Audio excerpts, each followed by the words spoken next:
just have to address the elephant in the room. We're getting a lot of texts from women about Miller and his appearances and his appearance. Our audience at primetime believes you're some sort of sexual matador.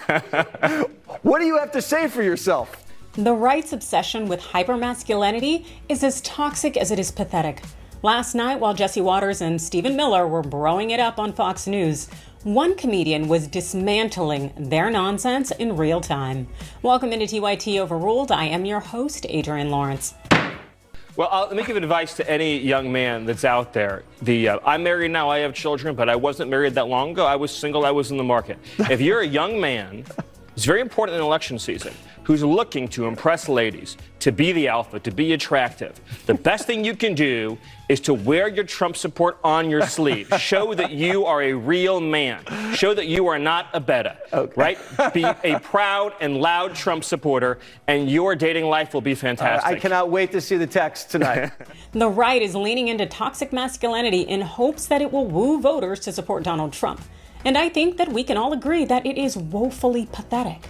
You know, even if Jesse Watters and Stephen Miller were trying to be funny somehow, perhaps they should defer to the actual comedians, such as Ed Helms, who took to the stage in Nevada last night, dismantling any notion that toxic masculinity is a leadership trait. Another lesson I learned was on The Office, where I played Andy Bernard. Yes, the Nard Dog, a Cornell graduate who sang way too much and punched a hole in the wall because his fragile little ego couldn't handle getting made fun of. Here again, we don't want leaders with fragile little egos. Helms isn't missing the mark here. In fact, he is spot on. Donald Trump has an insatiable ego.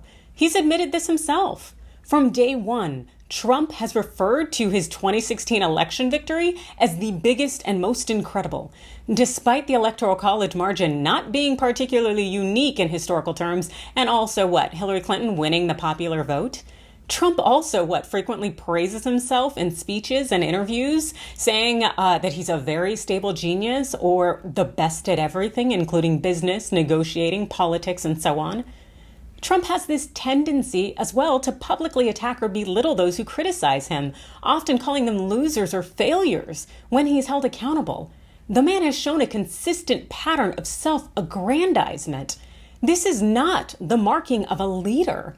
We need humility, self-reflection, focusing on what's important rather than getting into Twitter beefs with Taylor Swift. That's what the American people deserve, not some egotistical display of masculinity. Helms was spot on. And the 50-year-old former Daily Show correspondent also was insightful in his speech last night, sharing a number of other nuggets of wisdom, which he learned from his various Hollywood roles. The Hangover, for example, taught me that waking up to chaos is never good. And that's something we all had to kind of get used to back around 2016 to 2020. Do you remember that? Just chaos all the time, day after day. And I, for one, sure as hell don't want to go back to that.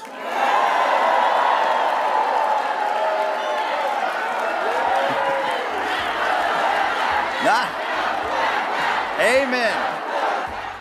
Again, show me the lie. Since Trump stepped on the political stage, it's been a constant shock to the system for Americans. The trauma of going from one chaotic nightmare to the next. Just look at his turnover rates in-house. That was one of the defining features of the Trump administration, were the number of people coming in and out of the door when it came to the White House staff, particularly press aides and communication team members. Multiple aides, they either resigned or were reassigned or were summarily dismissed. From Sean Spicer to Sarah Huckabee Sanders, Stephanie Grisham, and there was an Anthony Scaramucci in there somewhere. The instability that Trump brought to the White House is just the tip of the iceberg in terms of the chaos that he brings to American lives. Scandals and controversy are only good for media, not for the American people. We deserve stability. As I'm sure Ed Helms would agree, the toxic masculinity that Trump brings to the Oval Office is neither attractive nor amusing. Then again, those are just my thoughts. You let me know yours in the comments below and hit those like and follow buttons. And thanks for watching. We need steady, grounded, reliable leaders who reach out and build bridges. both figuratively and literally. Leaders who heal our divisions, not worsen them. And that's exactly what we have in Kamala Harris and Tim Walz.